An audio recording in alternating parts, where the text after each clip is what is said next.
So a little discussion about ball position. What is the best method? Now, there's a few different methods out there and I don't really have any preference. But when it comes to ball position, I find it's important to establish that if you're swinging quite well, you want to be aware of where your sternum is. Now, your sternum generally is the place where the club will come to its lowest position, so generally under your sternum. Of course, there are some examples where that isn't the case, but generally we'll have the club passing at its lowest point under your sternum. That means that if you want to hit the ball and then the ground, ideally you want to have your sternum slightly more towards the target than the ball is. And if you wanted to hit the ball more on the way up, of course you'd have your sternum a little bit behind. So if I'm using the 7-iron, I tend to find that most people have it around about the center because they want to hit the ball. They'll have their sternum just slightly ahead. That'll be a ball to ground contact, slightly hitting down on it. A little bit more compression maybe, but that's a standard position.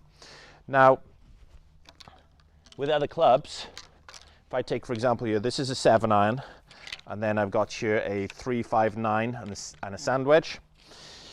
What I tend to see, because of also the length of the club, that the position of the ball will change very slightly. So I would have the hands pretty much in the same position for all shots, which is kind of inside my left thigh. But you might see that the ball position will change dependent on the length of the club. Obviously then with the driver, most people are quite used to having it somewhere near the left foot. That's how it'll look. So that's one method. And well, how much to the left, how much to the right?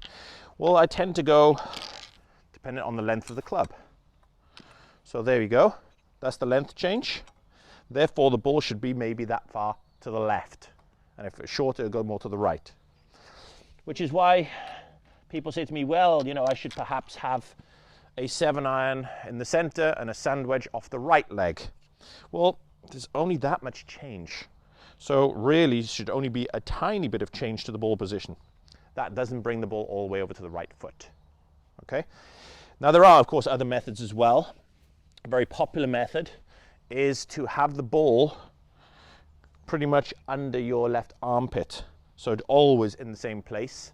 And then you adapt your stance dependent on the club you're using. This is used by Jack Nicklaus, and we can all say he's pretty good. So ball position there, adapted. So a shorter club will bring the feet in closer. That brings your sternum closer as well. And as the club gets bigger and bigger, you'll notice that this angle will appear quite naturally and give you a different angle of attack, a different movement into the ball. So food for thought there, different ball positions. Generally, shorter club goes back, longer club goes forward, but worry about your sternum and its interaction with where the ball is on the ground.